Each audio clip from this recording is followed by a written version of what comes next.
England, the year 1199. The bells of Westminster rang out, solemn and proud. Their deep, echoing tolls washed over London like the voice of fate itself. A new king was being crowned, but unlike those before him, this one was never supposed to sit on the throne. He was not a conqueror, nor a beloved heir. He was a shadow, a joke, a name whispered with disdain in royal halls. His name was John. Born on Christmas Eve in 1166, in the heart of Oxford, John was the youngest son of one of England's greatest dynasties. His father, King Henry II, ruled with an iron will. His mother, Eleanor of Aquitaine, was as feared as she was admired, a queen who once led a rebellion against her own husband. John had 4 older brothers, each more capable, more admired, and more destined for greatness. There was William, the firstborn, Henry the young king, groomed to rule, Geoffrey, the schemer with a silver tongue, and then Richard the Lionheart, a name that roared through Europe, warrior, crusader, legend. Compared to them, John was insignificant. His father even gave him a nickname that history would never forget, John Lackland, a prince with no lands, no inheritance, no future. He was a spare branch on a tree filled with mighty limbs. No one, not even John himself, believed he would ever rule. But fate is cruel, and in the royal Game of Thrones, death is the great equalizer. One by one, his brothers fell. William died in infancy. Henry died young, consumed by ambition and illness. Geoffrey died in a tournament, crushed under his horse. And finally, in 1199, Richard was struck down by a crossbow bolt while besieging a petty castle in France. Just like that, the crown had no one left. And the throne, once built for kings of iron and fire, fell to John. The nobles were silent as the crown touched his head. Some exchanged glances. Others bit their tongues. They knew the stories. Everyone did. John, the forgotten prince, now held the scepter of England. But not all ascents to power are triumphs. Sometimes they are omens. John's reign would not be remembered for glory or honor. It would be remembered for something far darker. This was a king who ruled not with courage but with fear. A man whose cruelty was whispered behind closed doors, a ruler whose lust shattered families, whose greed bankrupted his court, and whose paranoia left even his closest allies afraid to speak freely. By the time he wore the crown, John was already married to Isabella of Gloucester, a political match with no love, no passion. She was his cousin. The union was convenient, nothing more.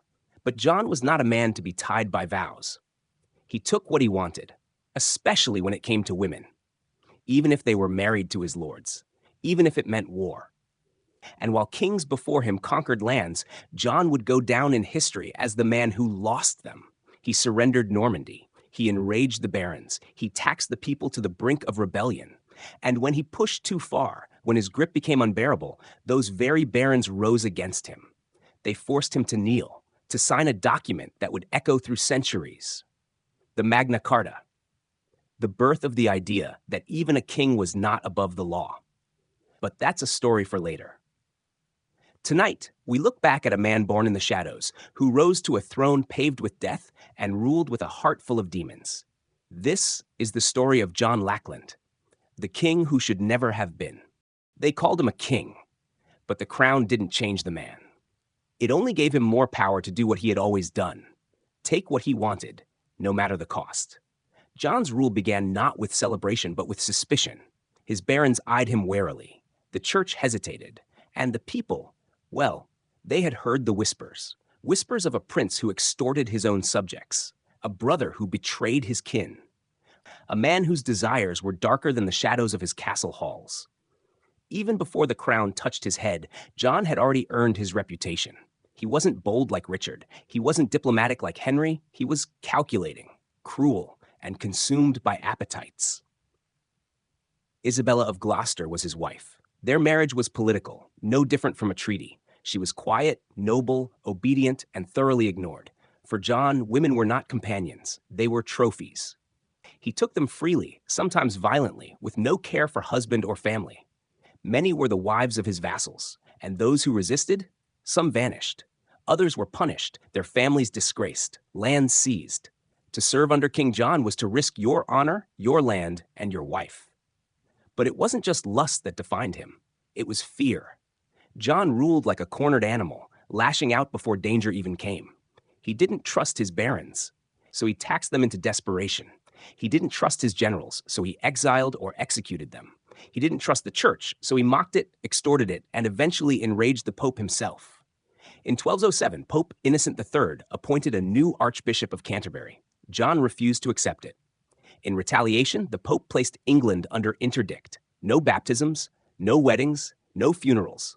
The entire country excommunicated from God. And John didn't care. He seized church lands, imprisoned priests. He ruled like he was above heaven itself. But arrogance, like power, always has a price. While England rotted from within, France grew bold. John's rivals, especially King Philip II of France, saw their moment.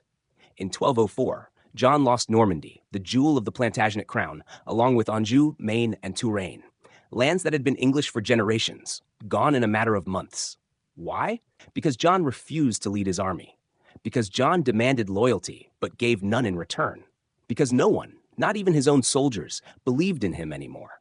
He had inherited a vast empire, but through fear, betrayal, and failure, he was slowly watching it crumble.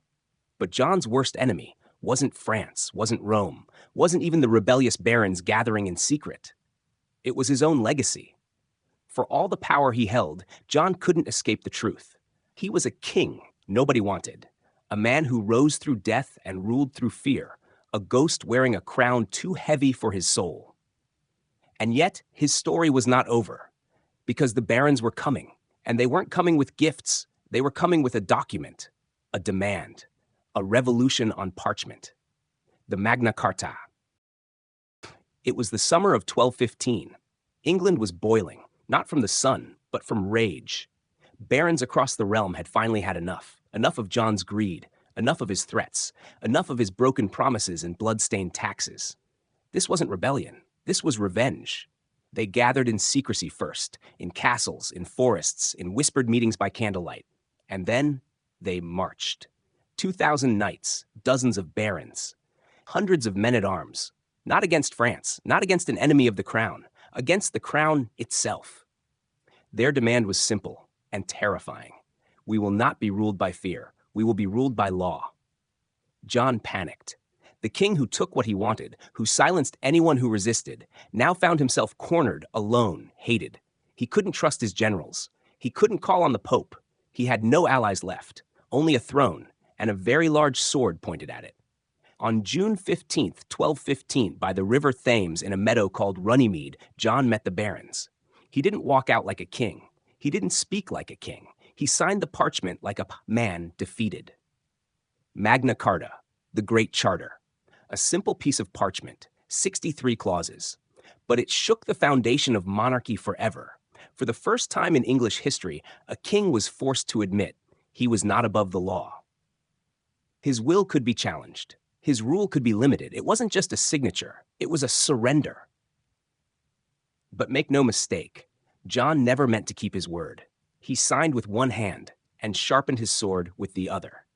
Weeks after Magna Carta was sealed, he begged the Pope to annul it. He called it shameful, demeaning, and illegal.